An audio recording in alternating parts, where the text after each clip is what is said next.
Jadi saya datang ke sini adalah karena kesadaran kami bahwa ini penting. Bukan untuk kami. Apalagi mengejar materi. Silahkan tanya kepada pihak sekolah. Tanya kepada Pak Amun. Apakah saya meminta materi 1 rupiah pun? Tidak. Karena permintaannya adalah acara ini. Kenapa saya harus datang ke sini? Karena ini untuk pembentukan karakter kalian seumur hidup. Bukan hanya sebatas ketika kalian ada di lembaga ini, tetapi seumur hidup. Saya mulai karir dengan kegiatan seperti ini dari 2009, udah berapa angkatan, ratusan mungkin peserta yang pernah kami didik, dan banyak yang sudah berumah tangga, punya anak. Tetapi tetap ketika ada komando dari saya untuk datang, mereka datang. Ini rekan-rekan berempat di tempat yang berbeda-beda, tetapi ketika saya panggil, mereka siap. Ketika ada komando yang datang dari guru kita, ketika ada komando panggilan datang dari siapapun itu, asalkan itu memang sebuah kebenaran dan kepentingan untuk agama, bangsa, dan negara, kita siap berkorban. Mengorbankan waktu, mengorbankan tenaga, mengorbankan harta. Dan itu harus tertanam di jiwa kalian. Baik, yang pertama, leadership itu kalau karena saya tadi diskusi dengan pengurus pesantren bahwa leadership yang kami bawakan tetap berpijak kepada kepesantrenan. Jadi leadership dalam perspektif Islam. Leadership atau kepemimpinan di dalam Al-Quran bahasanya adalah khilafah. Di dalam Al-Quran surah Al-Baqarah, Allah berfirman, wa idh qala rabbuka lil malaikati inni ja'ilu fil ardi khalifah. Allah memberitahu kepada para malaikat, sesungguhnya aku akan menjadikan makhluk yang berpredikat sebagai khalifah yang Allah ciptakan di bumi. Maka ketika kita mendengar ayat ini, yang pertama mindset kita bergeser. Karena ada di antara orang yang mengatakan, kenapa Adam dulu pakai salah segala, akhirnya kita nggak di surga. Coba kalau Adam nggak salah, coba kalau Siti Hawa nggak salah, mungkin kita masih di mana? Di surga. Jadi Allah punya tujuan sebetulnya. Bagaimana cara menganakpinakan manusia?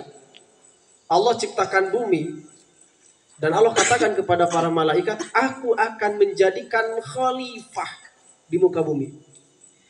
Maka bisa kalian lihat di dalam tafsir, berbagai macam tafsir, khalifah itu apa pengertiannya? Banyak. Satu di antaranya, khalifah bermakna makhluk yang berbeda-beda. Aja sulit nulis nanya. Catat saja dalam memori kalian. Khalifah yang pertama artinya adalah makhluk yang berbeda-beda. Jadi Allah menciptakan manusia ini gak ada yang sama. Kembar sekalipun ada aja perbedaan secara fisik. Yang kedua, berbeda-beda daripada pemikiran, rezeki, perbuatan, profesi, semua berbeda-beda. Itu mana khalifah yang pertama adalah makhluk yang berbeda. Tidak seperti kalian melihat hewan. Hewan banyak yang sama persis. Kalau manusia paling banyak kembar 9 atau 13 ada. Tetapi kalau yang 9 itu masih satu turunan, satu ibu. Tapi Anda kalau misalkan berangkat ke Masjidil Haram di sana, kalian akan melihat burung merpati, ribuan, semuanya sama. Kalau manusia berbeda-beda. Kalau merpati sama, suaranya sama, gerakannya sama, bentuknya juga sama. Bukan khalifah itu. Ayam berbeda-beda, kambing berbeda-beda, beda. Tapi banyak yang samanya. Berbeda dengan manusia. Jelas, satu keluarga pun sudah berbeda. Berbeda dengan hewan. Itu yang pertama, khalifah itu artinya berbeda-beda. Nah, kita nanti akan satukan ke dalam wawasan kebangsaan, masuk ke dalam kebinekaan nanti. Yang kedua, khalifah itu adalah artinya berubah. Jadi jelas ketika manusia masih di dalam rahim dinamakan janin. Janin. Kenapa ada makhluk yang namanya jin? Jin itu tidak terlihat. Ada tetapi tidak terlihat. Jin namanya. Kalau janin ada juga tidak terlihat. Jangan dikatakan jin. Janin ini manusia mah. Ada orang yang sepertinya sehat, dia tuh nggak sakit, tapi dia ketawa sendirian. Junun. Jadi janin manusia, janin bentuknya beda ketika dia sudah mulai lahir. Manusia juga begitu lahir, namanya belum bashar, itu berbeda-beda. Begitu lahir, namanya sibyan, walad, kemudian bashar dan seterusnya. Sampai meninggal berbeda-beda. Jadi ada perubahan-perubahan. Makhluk yang banyak perubahan. Anda ketika SD wajah nggak seperti ini. Masuk SMP wajah berbeda lagi. Masuk aliyah sudah mulai berbeda lagi. Apalagi setelah menikah ada saja perbedaan. Itu adalah namanya khalifah. Ada pergantian-pergantian. Dan yang terakhir, khalifah itu adalah imamah, kepemimpinan.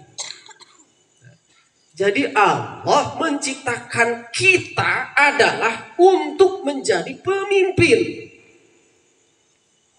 Jadi walaupun kalian tidak terbersit di dalam hati akan menjadi pemimpinan sebuah organisasi atau wilayah, jadi wali kota, jadi gubernur, bupati. Walaupun tidak seperti itu, tetap manusia itu semuanya pemimpin. Anda tahu kan? Rasulullah bersabda bahwa setiap air mani yang keluar 1 miliar calon bibit manusia.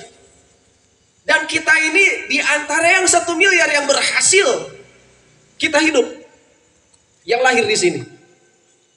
Maka sekali lagi, Anda ini adalah calon para pemimpin.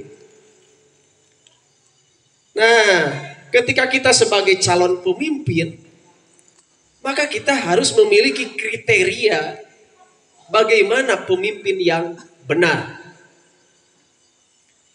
Dan tidak mungkin Allah memilih manusia sebagai pemimpin apabila memang manusia tidak mampu.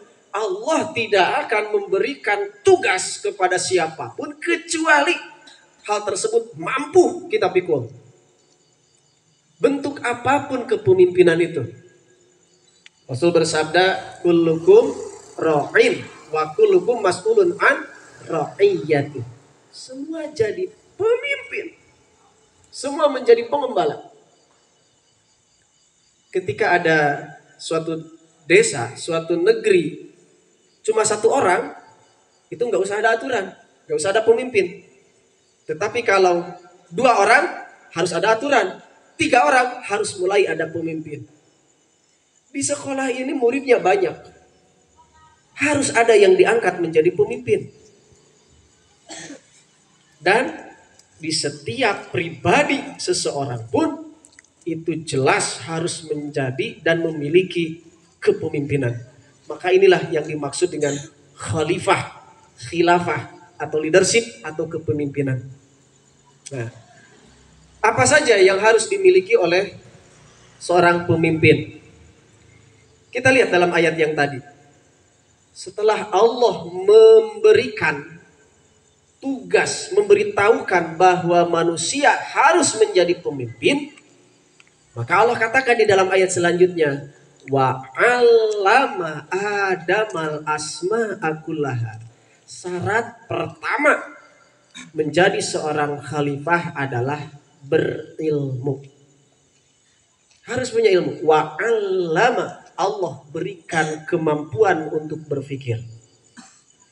Makanya siapapun yang mengenyam pendidikan, baik di sekolah, di pesantren, di perkuliahan, di PAUD sekalipun, itu sudah jadi syarat menjadi seorang pemimpin. Makanya jangan sampai kalian, dimanaun orang mah jadi presiden, dimanaun saya mah jadi. Banyak para pejabat yang nggak mimpi-mimpi mereka menjadi pemimpin. Banyak ada para kiai yang tadinya di pesantren tidak mimpi-mimpi dia akan menjadi seorang kiai, ternyata jadi kiai. Karena semua sudah diberikan bekal oleh Allah berupa otak, pikiran, akal, dan perasaan. Itu bekal yang sangat mahal. Jadi yang pertama itu kriteria ataupun syarat menjadi seorang pemimpin adalah harus berilmu. Ketika Anda sudah masuk ke madrasah aliyah ini, berarti Anda sudah bisa menjadi seorang pemimpin. Itu yang pertama. Yang kedua, kita berkaca kepada bagaimana para nabi diutus oleh Allah memimpin umat. Kalian sudah paham di dalam sejarah, bahkan di kitab Tauhid, ada sifat yang wajib dimiliki oleh para nabi. Dan itulah konsep khilafah, konsep kepemimpinan, leadership di dalam Islam. Yang pertama sifat sidik. Sidik artinya benar atau jujur. Oke. Ketika Anda masuk ke pesantren, itu ada tujuan. Kalau kita masuk ke pasar, berarti kita mau berbelanja. Kalau kita masuk WC, berarti kita ada hajat di sana. Kalau kita masuk ke bioskop, berarti kita mau nonton. Ketika Anda masuk ke sekolah, ke pesantren, berarti kita mau mencari ilmu. Kalau misalkan kalian masuk sekolah ataupun masuk ke lembaga pondok pesantren dan Anda tidak belajar, maka Anda tidak jujur. Tidak sesuai dengan niat dari awal. Kalau mau main, ya ke taman kanak-kanak. Kalau mau main, ya ke tempat permainan, ke taman. Kenapa mesti ke pesantren? Tadi saya sudah tegaskan kepada para panitia. Kenapa sebetulnya? Ada apa? Kenapa pesantren ini menginginkan sampai mengundang kita dari luar untuk mengisi kegiatan LDK? Langsung saya simpulkan.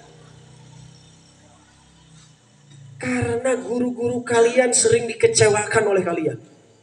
Itu jelas, walaupun tidak keluar dari mulut beliau, para guru kalian. Sudah terlalu sering mereka melotot, sudah terlalu sering mereka membentak kalian, terlalu sering mereka dikecewakan oleh kalian. Makanya beliau-beliau mengundang kami untuk datang ke sini.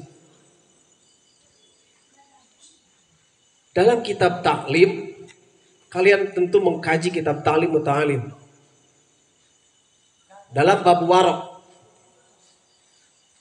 Rasulullah bersabda, malam yatawarrok fi ta'allumihi abtaliyahullahu bi ahadi salasati asya. Barang siapa yang tidak warok, teapik dalam proses belajarnya, baik di sekolah, di pesantren, maka ada ancaman dari baginda Rasulullah SAW, 3 bencana. Nu disebut teapik teh naon wae? Sering melakukan pelanggaran, sering dipelototi oleh guru, sering menyakiti hati guru, sering menghindar dari guru, takut disuruh dan lain sebagainya. Anda tidak warok, Anda tidak apik. dalam kepesantrenan. Salah satu cermin untuk kalian, mohon maaf, saya kenal dengan Ustadz Amun itu sudah lama. Kapanpun Ustadz Amun dipanggil oleh guru saya dari Banjarsari, gak tahu hujan, gak tahu sakit, dia datang. Saya tahu, beliau dedikasinya sangat luar biasa kepada guru. Karena memang kitab taklim mengajarkan seperti itu. Dan apa hasilnya? Saya tahu Pak Amun tidak begitu banyak konsentrasi ketika sedang pesantren. Tetapi karena khidmahnya kepada guru, ternyata beliau berhasil dan terbukti memiliki banyak santri di sini. Dan semoga tidak ujub saya termasuk orang yang seperti itu. Saya lebih banyak berkhidmah kepada guru daripada ikut kajian. Bukan karena kemalasan saya tidak ikut kajian. Karena memang setiap kali saya masuk ke pesantren, kebetulan banyak pekerjaan yang mesti dikerjakan. Jadi sekali lagi, kalian harus jujur. Ketika Anda datang ke pesantren tujuan untuk belajar, datang ke sekolah tujuan untuk belajar, ya fokus belajar, jangan main-main. Ada ancaman dari baginda Rasul, kalau kalian main-main di pesantren, tidak sesuai dengan petunjuk aturan, petunjuk guru, hati-hati. 3 bencana untuk kalian. 1, kata Rasul, ayyumitahu fi syababi. Dia akan Allah matikan dalam keadaan masih muda. Usia kalian akan Allah tarik, Allah cabut dalam usia masih muda. Kalian ingin panjang umur, ingin pondok umur teh. Yang panjang, yang pondok.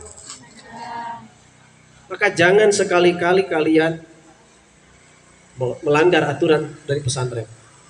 Apapun itu. Sami'na wa ata'na. Kalian begitu masuk, kalian melihat ada aturan pondok pesantren, jangan pernah kalian melanggar aturan di pondok pesantren. Jangan, hati-hati. Ini berkaitan dengan usia Anda. Bahkan usia udah ditentukan oleh Allah. Panjang ya panjang, pendek ya pendek. Walaupun panjang, Anda akan dimatikan oleh Allah karakter kalian. Pernah mungkin kalian mendengar pembunuhan karakter. Anda sudah tidak berarti lagi. Walaupun Anda masih hidup, Anda sudah tidak berarti. Hati-hati. Karena pesantren adalah tempat yang mulia. Tempat yang sakral. Saya rasa guru saya belum pernah membentak saya. Hati-hati. Tidak membentak pun belum berarti tidak pernah kecewa oleh kita. Apalagi sampai kita pernah menyakiti hati. Makanya setelah ada LDK ini, tolong di dalam talim di sana ada kata tamaluk. Wa tamaluku madmumun illa fi talabil ilmi. Mencari perhatian itu nggak boleh, caper itu nggak boleh.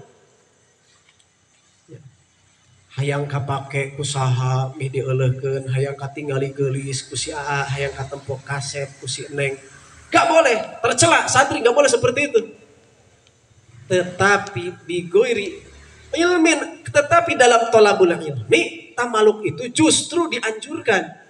Hayang kaangge ku akang, hoyong kaangge ku mama, hoyong kaangge ku kiai, itu harus. Jangan ketika kiai sedang ada pekerjaan, Anda malah ngumpet di kobong. Ketika ada kotor-kotor, Anda tidak membersihkan. Hayang kapake ku guru di pesantren mah kudu. Kenapa mesti kita curi hatinya, perhatiannya? Ya, ingat, kiai itu sering berduaan dengan Allah. Kiai itu sering bangun tengah malam. Untayan doanya tidak akan lepas kepada orang-orang yang ada di hatinya. Makanya hatinya harus kita curi. Biar nama kita disebut oleh kiai kita. Biar nama kita ada terbayang ketika beliau sedang berdoa. Tetapi kalau kita selalu menjauh, aturannya selalu kita langgar, dia akan dilupakan oleh Allah. Kalian tidak akan ada dalam ingatan seorang guru. Rugi kalian. Kenapa Kang Amun sering kali dipanggil kemana? Ke pesantren di Banjarsari. Dari sini ke Banjarsari jauh. Lebih dari 100 kilo. Tetapi kenapa seperti kepada anak sendiri? Terus dipanggil. Kemarin pulang dari Mekah. Kang Amun kapan kesini? Amun kapan kesini? Dia selalu ingat kepada Kang Amun. Karena sudah ada di hati, sudah terbeli hatinya. Kang Amun tidak pernah membantah sedikit pun apa yang dititah oleh sang guru. Saya diperintahkan oleh guru, jangankan guru pesantren, mohon maaf. Guru SD memerintah saya untuk ngepel, padahal saya kan sudah S2, saya sudah selesai. Dipanggil oleh guru SD, bisa nggak ke sini? Siapa? Guru saya, sampai kapanpun dia tetap guru. Kalau dia masih sebagai guru SD, lalu saya udah menjadi pejabat, udah bisa apa, segala macam, gak mentang-mentang saya udah jadi orang, lupa sama guru SD kita. Apalagi di pesantren yang senantiasa memberikan ajaran dohir dan batin. Yang paling mahal itu doa sampai keluar air mata sang guru dari kiai. Kang Amun curhat sama saya. Kang, tolong saya keseliur ku barudak. Rewas tahate kuring. Lamun ayah santri nepi ka mengecewakan kiai. Rewas. Jiga naon maraneh kahareupna. Mau seperti apa kalian ke depan? Ini zaman sudah edan, zaman sudah kacau. Kalian tidak siap keimanan. Mau jadi apa kalian? Maka ketika beliau mengatakan, bisa nggak leadership diadakan di sini? Siap Kang Amun, saya datang. Tanpa berpikir panjang. Istri saya sedang sakit. Setiap malam Sabtu jamaah dari mana-mana para kiai datang ke saya. Saya mohon maaf, saya nggak bisa datang. Saya ada tugas leadership. Kenapa? Kalian ini bukan orang sini saja. Ada orang mana, ada orang mana. Yang orang sini pun mungkin ada. Kan nanti ada yang jadi orang Bogor, ada yang menjadi orang mana, orang mana. Kalian harus jadi pemimpin. Harus menjadi teladan bagi semuanya. Jangan menjadi sampah masyarakat. Saya sudah muak lihat generasi muda seperti ini jadi sampah-sampah di mana-mana. Gak mau saya. Itu yang membuat saya semangat ke sini. Saya tidak minta dibayar sesen pun oleh sekolah. Saya tidak meminta bayaran sama pesantren. Gak usah. Saya ini peduli sama generasi bangsa. Takut saya melihat para pemimpin yang sudah jauh daripada agama. Itulah kepentingan saya datang ke sini. Sekali lagi, hati-hati. Apalagi sampai ada ucapan kecewa dari lisan sang guru. Cek pari paos bahasa Sunda mah kaluhur teu sirungan kahandap moal akaran. Moal jadi jalma. Hirup nete bakal susah, nete semplek nincak semplak. Moal jadi naun-naun, jadi sampah. Tidak berharga. Andaikan sudah ada kecap goblok siamah. Munti guru geus nyebutkeun kitu, geuat ente sujud hareupeunana, lain sujud nyembah tapi sujud memohon agar perkataan itu dicabut dari sang guru.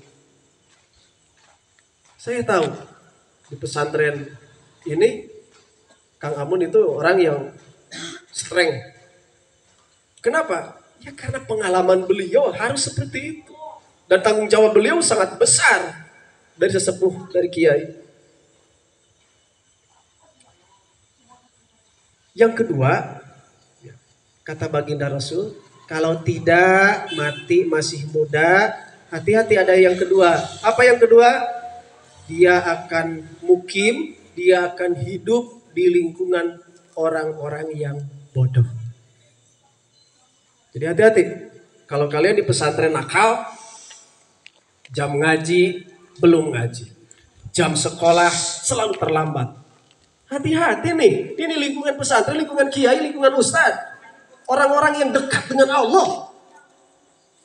Ada kecewa di dalam hati beliau-beliau. Hati-hati. Luhumul ulama masmumun. Dagingnya ulama itu beracun. Jangan sampai keluar bahasa yang tidak elok. Jangan sampai keluar bahasa kasar dari lisan-lisan beliau. Anda, kata baginda Rasul, bermacam-macam sama kiai, macam-macam sama ulama, macam-macam sama orang-orang yang berilmu, guru-guru di sini. Ancaman yang kedua, Anda akan hidup bersama orang-orang yang bodoh, capek. Dipimpin kuno bodoh, capek. Di baturan kuno bodoh, capek. Mimpin anu bodoh, riuh.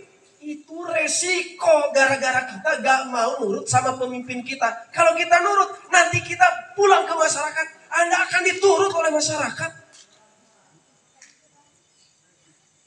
Jadi ini sangat berpengaruh nih. Jangan main-main. Dan Kang Amun manggil saya ke sini, itu juga bukan main-main. Saya datang ke sini tidak untuk main-main, serius. Mohon maaf, kami ini pemain lintas provinsi, kami ini pemain kaliber nasional.